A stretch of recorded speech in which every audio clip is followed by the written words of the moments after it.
ini bahasannya kita lebih banyak ke hal basic ya terkait dengan sifat termodinamika.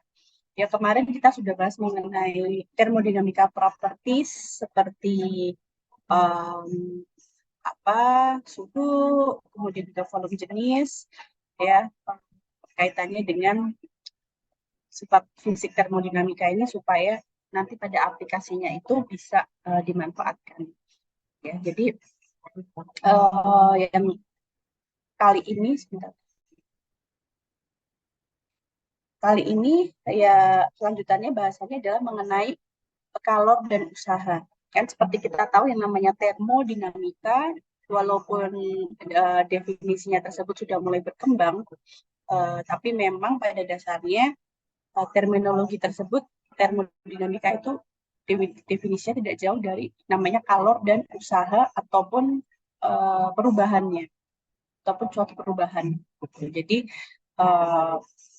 dua sifat ini yang nanti juga coba kita akan bahas di pertemuan pada malam hari ini.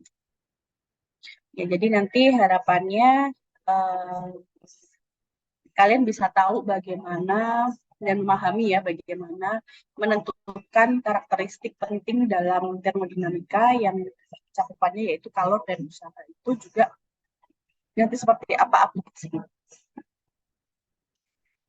Bicara tentang kalor ya kita pasti ya tidak jauh dari ini ya apa namanya temperatur ya.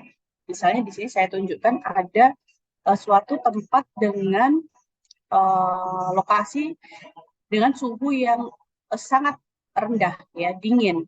Dan di sisi lain ada suatu tempat dengan suhu atau lingkungan dengan suhu yang ekstrim panas tinggi. Pasti dari masing-masing suhu tersebut baik panas maupun dingin itu akan menimbulkan apa efek atau mungkin dampak ya misalnya dari pada tubuh kita ataupun nanti perubahan pada perilaku kita atau istilahnya nanti akan apa ya akan ada respon gitu dari apa suhu yang ada tadi. Jadi misalnya dingin ya kita terus kemudian gimana? Oh, karena badan kita merasakan dingin pasti kita merespon oh kita pakai jaket kita uh, apa mencoba uh, istilahnya supaya suhu tubuh kita itu tidak ikut drop seperti itu. Begitu juga pada waktu suhu tinggi kita coba menyesuaikan diri. Oh kita perlu hidrasi, jadi kita jangan sampai dehidrasi kita minum sebanyak-banyaknya. Nah itu kan respon dalam termodinamika juga seperti itu. Kita akan mengetahui yang namanya lingkungan, kemudian sistem dan juga batas ya. Kemarin tiga hal itu jangan lupa ya. Dimana pada saat sistem itu terkena atau mendapatkan suatu kalor atau pada suhu tertentu, maka di dalam sistem itu akan terjadi reaksi ya. Maksud akan bereaksi, dia akan apa istilahnya merespon suhu tersebut. Sebagai contohnya kalau yang paling mudah, ini saya berikan contoh pada waktu kalian membuat misalnya popcorn. Siapa yang sudah pernah mencoba? Di sini kan ada yang namanya sistem, di mana sistemnya itu adalah popcorn itu sendiri. Kemudian ada lingkungan, ya lingkungannya itu berupa udara luar ya, atau mungkin di sini ada tambahan triggernya itu adalah api sebagai sumber panasnya. Dan juga sebagai batasnya itu adalah panci, ya sebagai barriernya panci. Di saat lingkungan ini memberikan apa ya trigger tadi misalnya, oh ada api panas yang mengenai sistem dengan perantara pembatas yaitu pancinya, maka sistem itu dia akan bereaksi. Jadi akan menerima kalor, kemudian apa yang akan terjadi? Ya tergantung dengan properties atau mungkin karakteristik bahan itu sendiri. Kalau misalnya ini popcorn, ya dia terus kemudian akan popping, dia akan meledak dan akan membentuk ya ini popcorn ya. Jadi bisa dikonsumsi, lebih mudah kita untuk mengkonsumsi. Nah inilah salah satu contoh simple untuk pemanfaatan perubahan energi pada sistem, ya, termodinamika. Pada apa namanya makanan ya, intinya untuk bidang pangan. Ini contohnya ya.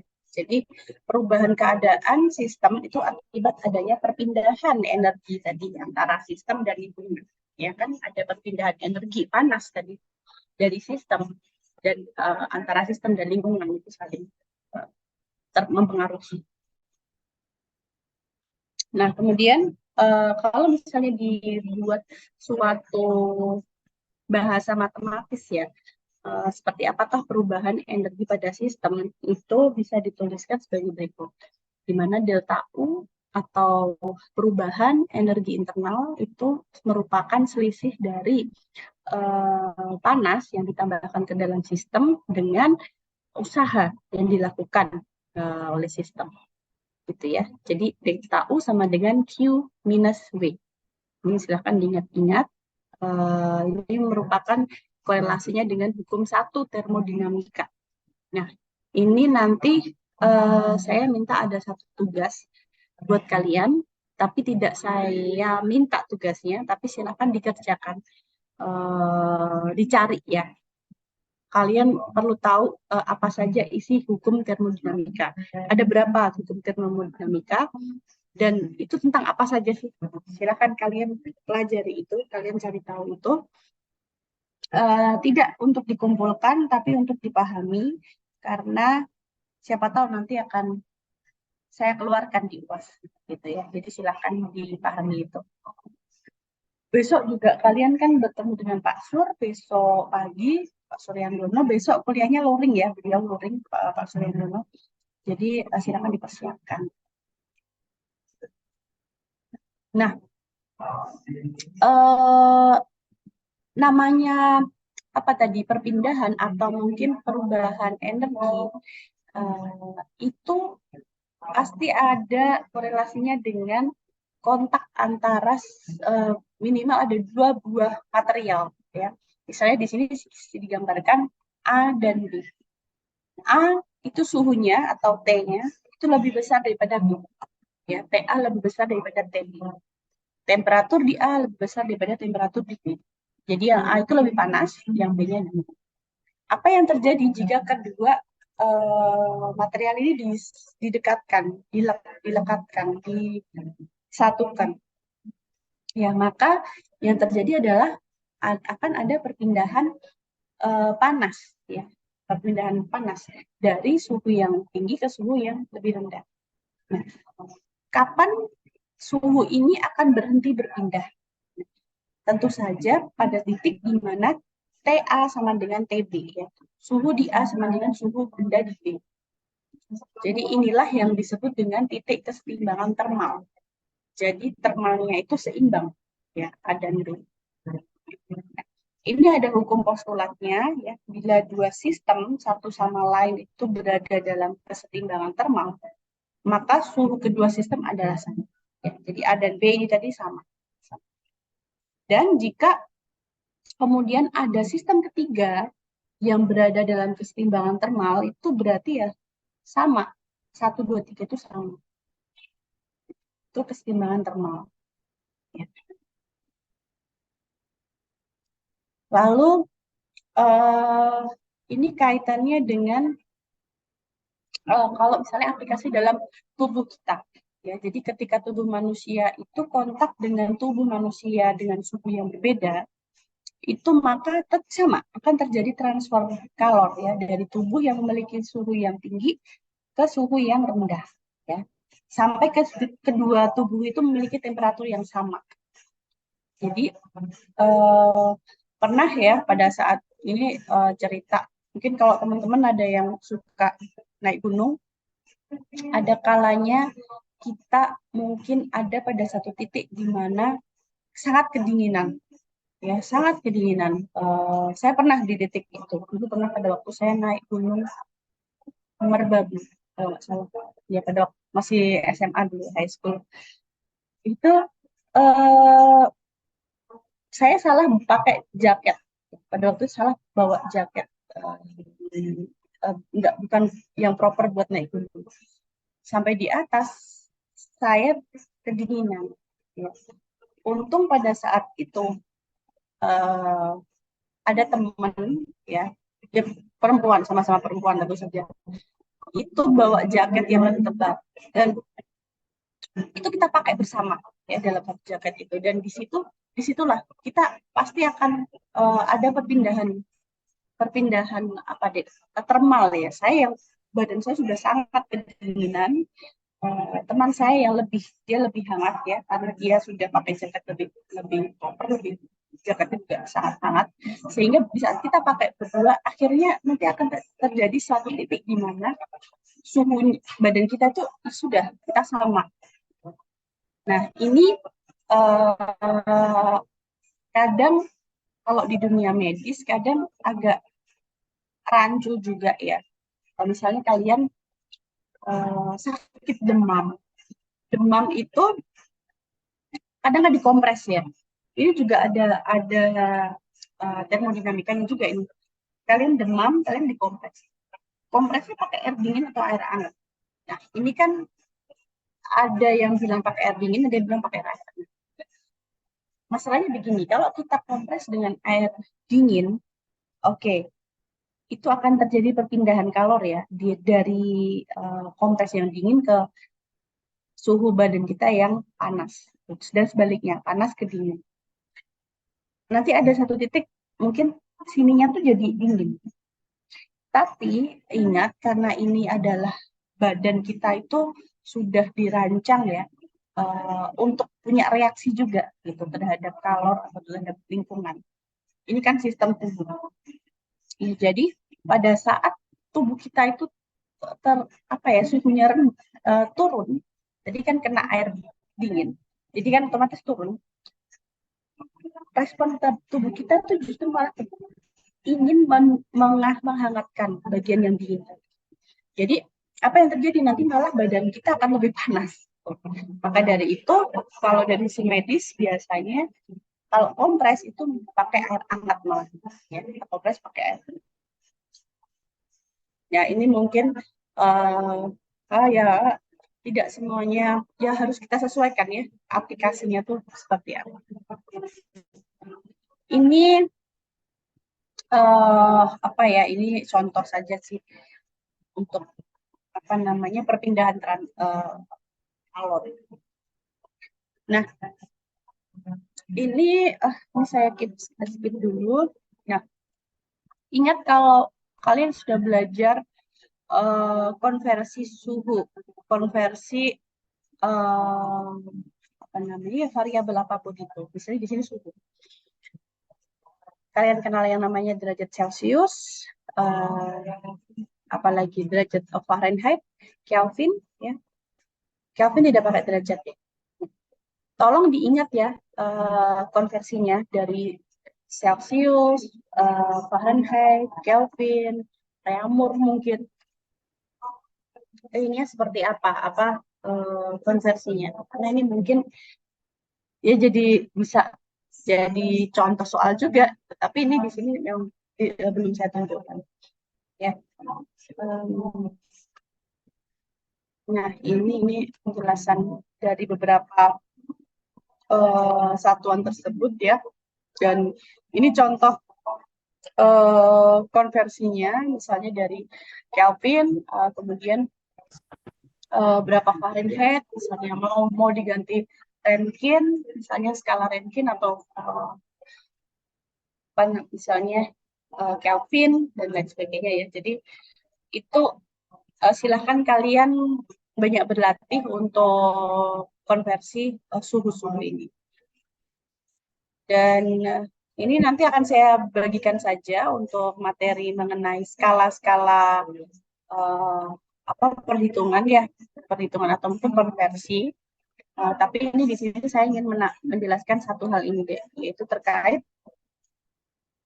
titik triple point. Apa itu titik triple point? Jadi kalau misalnya dalam material ya, material apapun itu senyawa itu, misalnya salah satunya air. itu mereka punya yang namanya satu titik, kalau dalam diagram fasa ya, itu ada penjelasan diagram pada suhu dan tekanan tertentu, komponen tersebut akan berupa wujud apa? Apakah cair, apakah gas, apakah padat, ya solid, liquid, atau dia steam. Jadi diagram ini itu sudah dibentuk dari sekian banyak eksperimen tentu saja. Jadi kita tinggal pakai aja nih diagram fasa air. Kita tinggal pakai. Misalnya kita mau lihat nih pada suhu 100 derajat Celcius misalnya, kemudian pada tekanannya misalnya 2 atmosfer atau 1,1 misalnya. Dia bentuknya apa air itu? Bisa kita tarik saja 100 derajat, 1,1 misalnya. Misalnya di daerah sini. Oh, berarti bentuknya adalah liquid. Begitu juga ini misalnya, oh 0 derajat Celcius, tapi tekanannya rendah. Nah, itu dia bentuknya apa? Oh, bentuknya gas. Atau mungkin malah bentuknya solid, misalnya di sini. Minus 2 misalnya, minus 2 derajat. Kemudian pada suhu pada tekanan 1 atmosfer. Itu ternyata bentuknya adalah es, solid. Ya. Dan lain sebagainya. Nah, ini penting untuk diketahui karena dari sini kita tahu fasa dari senyawa atau komoditas kita tuh apa, gitu ya, pada suhu dan tekanan tertentu tersebut. Dan ini akan spesifik ya, kalau misalnya diagram fasa alkohol, misalnya metanol itu beda lagi, ya tidak seperti ini, pasti akan ada perbedaan di angka-angkanya atau di polanya. Gitu. Tapi ini memang air itu menjadi semacam standar, ya, jadi standar.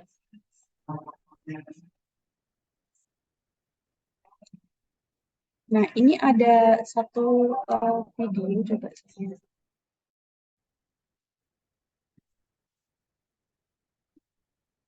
Oh, ini gambar.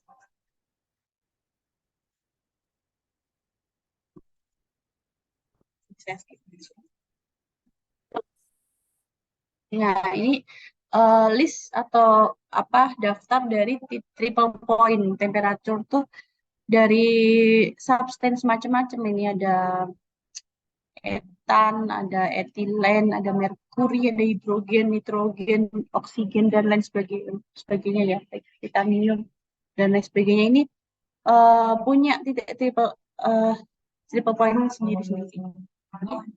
Ini harus dipahami juga. Oke, kemudian di sini ada sebuah sifat termometrik ya. Jadi nilai suhu dapat ditentukan dengan mengukur beberapa sifat yang bergantung pada suhu tersebut. Ya, jadi ini merupakan sifat termometrik itu sifat ya zat yang dapat berubah akibat perubahan suhu. Misalnya apa? Kita memanfaatkan air raksa. Ya, itu dia memanfaatkan sifat termometri.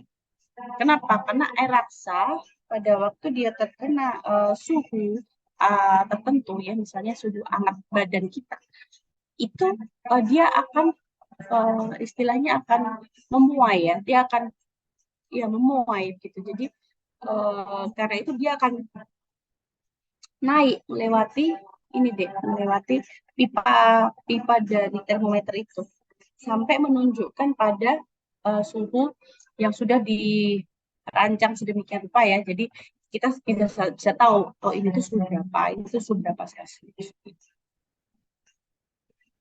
Jadi pemanfaatan termodinamika itu dalam kehidupan sehari-hari salah satunya ya ini ya, untuk termometer.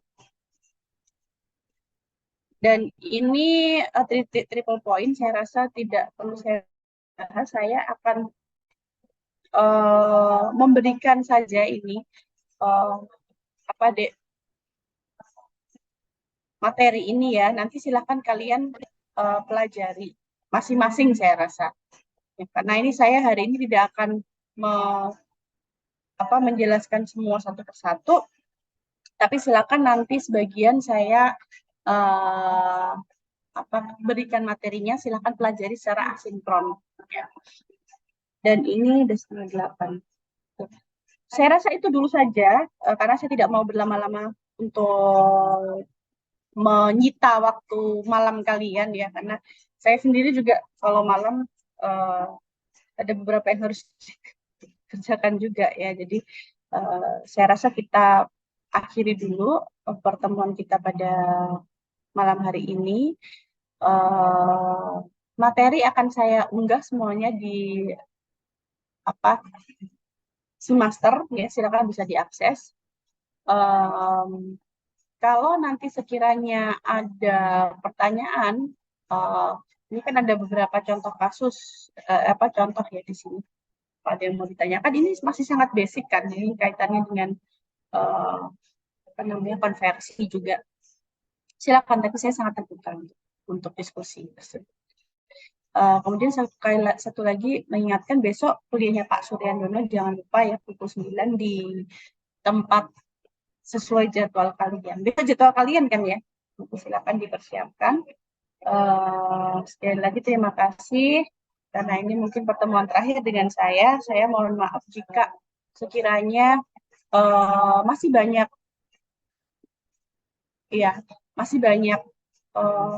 istilahnya kekurangan dan keterbatasan ya dari kuliah saya ini, karena jujur saja ini semester ini adalah semester yang paling padat kalau saya merasakan dengan kegiatan saya ya. Jadi memang saya sendiri juga agak kewalahan untuk membagi waktu gitu. Jadi silakan kita saling memahami saja ya. Dan oh iya, ini ada yang tanya tadi untuk lisensi, saya buka kembali nanti setelah ini. Baik, saya akhiri. Selamat melanjutkan aktivitas. Terima kasih semuanya. Wassalamualaikum warahmatullahi wabarakatuh.